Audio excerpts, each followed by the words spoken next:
let's talk about another bit of a stumble for the governor, which is the circumstances surrounding the termination of FDLE Commissioner Gerald Bailey, and everything that's come out about that. Was he fired?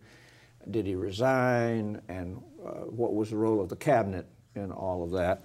I guess the question that I have for him at this point is, does that story have legs so that it's going to be something that's going to be a problem for Governor Scott going forward with regard to his credibility, his ability to build consensus, and so forth? Well, again, what John was alluding to is that I think everybody thinks a second-term governor is going to be a lame duck at some point. But I think this FDLE situation has certainly created questions about whether his lame duck status is going to start earlier than it ordinarily would have. One of the interesting things I think about this whole situation, at least, is that you've not really seen anybody on the Republican side rush to support Rick Scott through this process. I mean, the cabinet members turned on him.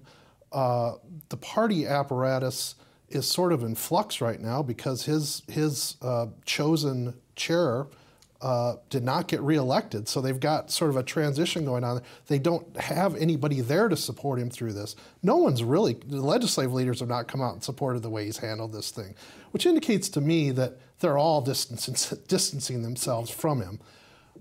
There's the other side of this, though, is the policies that he is advocating in this legislative session. His agenda typically is fairly limited, and the things that he is talking about, like tax cuts, reducing testing in schools, those sorts of things, are probably going to be fairly popular in general with the legislature. So I'm at this point, I think it's a little bit early to tell how all this is going to affect the actual policies he's pushing, but I do think it's pretty clear that all the Republicans have been distancing themselves because they didn't like the way he handled this whole thing.